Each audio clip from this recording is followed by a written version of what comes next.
Hello everybody, welcome back to Screen Stars. I'm here today to bring you another classic film review, and today's classic film review is for the 1992 boxing action film Gladiator.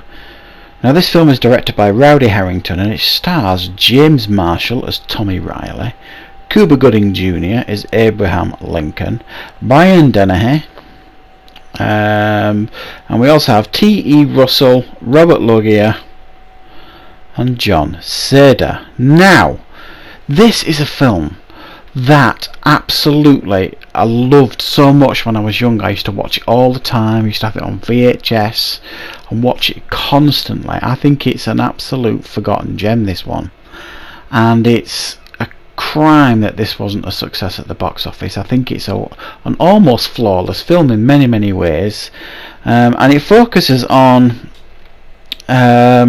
Tommy Riley, played by James Marshall, who's down on his luck with his father. They have to move to a new area in Chicago.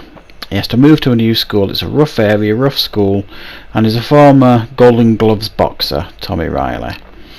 Gets into a few scrapes at school, has to use his fists to get out of trouble, and he is spotted by the local boxing scout for an illegal underground fighting ring that is run by Brian Dennehy's character, who is a ruthless kind of boxing promoter, manager, and they offer him some money to fight. He fights, does well, and he thinks that's it. He don't want to do any more fights. He's made enough money to pay off some of his dad's debts. He's happy. And then Brian Dennehy's character buys his father's debt and forces him to fight. And then it eventually leads to a showdown between James Marshall's character Tommy Riley and Cuba Gooding Jr.'s character Abraham Lincoln, who are the two most talented fighters. However, they are also, by that point, very close friends. So this is a film that wouldn't surprise me if you haven't seen or even heard of. I mean, let's be honest, when you hear the word Gladiator as a film title, you don't tend to think of this film. But it's such a wonderful film, this. I mean, it starts off with an absolutely great soundtrack. It starts off with Adamski's Killer with Seal. Brilliant start to a film, and it's got a kick-ass soundtrack throughout the whole film. It really works. It's grounded, it's gritty, it's well performed, it's well written, it's well directed, it's paced brilliantly for the most part, and ultimately in a boxing film you need great boxing. And do we get that? Oh my god, yes, you do get that. Now these are like illegal underground boxing fights, so not strictly by the rules, as Tommy learns very early on in the first fight. There's headbutts, elbows, knees, kicks, you name it. They'll do anything to win these matches, and you've got to learn to toughen up and wise up. So you get a whole array of boxing, not just with James Marshall's character, but with Cuba Gooding Jr. and a couple of other characters as well. So there's plenty of action in the boxing ring.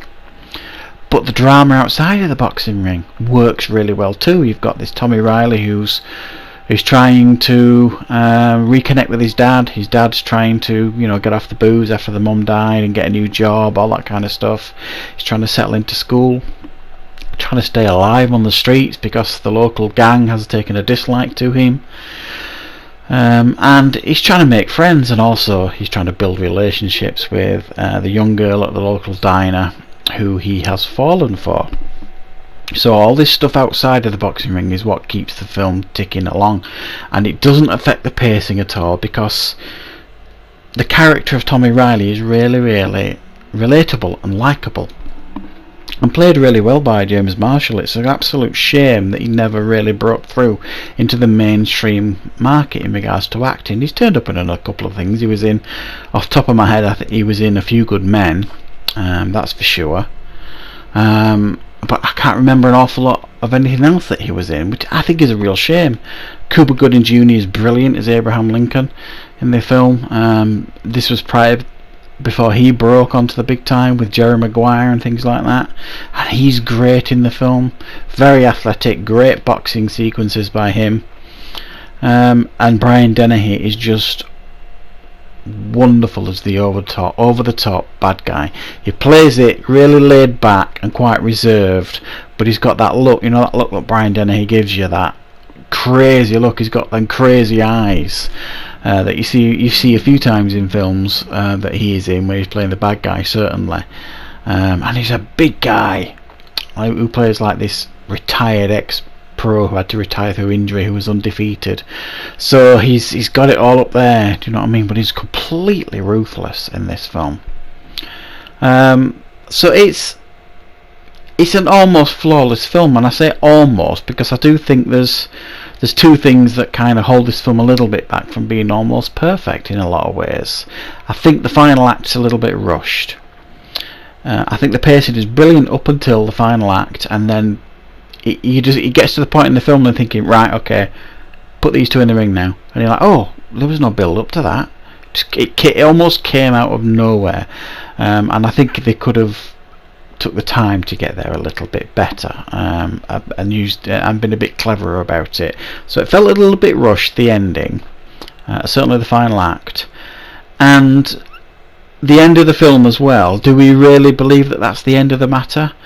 Tommy Riley winning, coming out on top and making a fool of Brian Dennehy's character, this ruthless promoter stroke gangster who was threatening to hurt him and his father and a few other people in the film.